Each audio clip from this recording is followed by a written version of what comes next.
Excite Truck for the Wii. Not technically a retro game, I know, but it is the spiritual successor to one of the most enduringly popular NES games. That said, barring the name, there's not a lot to connect the Wii game with Excite Bike. Hell, there's not a lot to connect it with Excite Bike 64.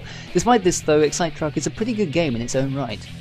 Being an early Wii release, Excite Truck is built around its motion controls. You hold the Wii remote on its side and tilt it left and right to steer, pressing a button to accelerate, and any direction on the D-pad to activate the boost. It's not really what I'd call precise, and at first you'll be crashing a lot as you get used to the slippery handling. If this was a regular racer controlled with an analog stick, it would have felt horrible, but somehow it works. The fact that you're actually moving your body gives you a real connection to the madly careening vehicle you're controlling, and trying desperately to keep it on the straight and narrow means that the game really lives up to its name. Every second of Excite Truck is exciting, and even an experienced player has to keep their wits about them. A momentary lapse of concentration and a stray bump in the road will see you getting much better acquainted with the nearest tree. On top of the Wii-specific controls, Excite Truck has a unique and interesting scoring system. Progression is determined not by how many opponents you beat across the finish line, but by collecting a certain number of stars earned in typical Burnout fashion. Drifting, jumping, smashing other racers off the track, it all adds up to your target score, and the better you do at each action, the more stars you get. You also get stars for performing stunts, jumping through hoops, or placing well on the podium, so whilst it's very useful to win because it nets you 50 stars, it's not absolutely necessary, and in the early stages it's quite possible to come last and still succeed. Later on, when the target score starts to rise, you're going to want to do well in the races, and that means using the boost, whose temperature must be carefully controlled. Use it too much and your engine overheats, causing you to slow down and lose valuable time. The key to continuous boosting is to cool your engine with water, and learning where it lies on the track is all part of the game. Tracks will often pose branching paths, giving you the choice between some hilly terrain in which to rack up stunt bonuses, or a flooded lowland to make up some places in the race. The tracks are well designed, but they are a bit lacking in variety.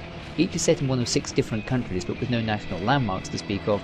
This really translates to 6 different environments. So for Mexico, read desert, and for Finland, read snow.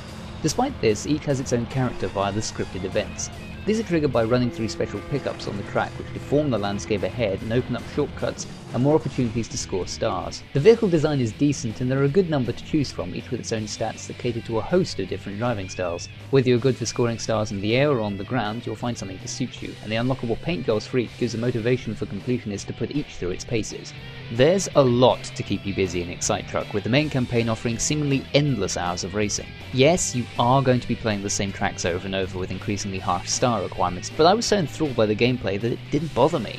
The difficulty curve is slight at first, but later events provide an enjoyable challenge. Throw in the challenge mode, where you have to complete certain special tasks, and getting 100% is an elusive but very tempting target.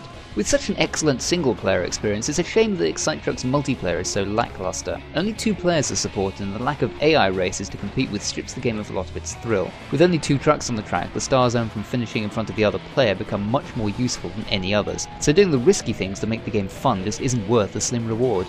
So, is Excite Truck worth picking up? Well, if you have a Wii and are struggling to find things to play, then give it a try. The playful handling and motion controls won't be to everyone's taste, but if you can get into it, there's a lot to like. It may not be able to match the success of Burnout or MotorStorm, but it's one of the very few games I've played where failure isn't an obstacle. It's just an excuse to keep playing.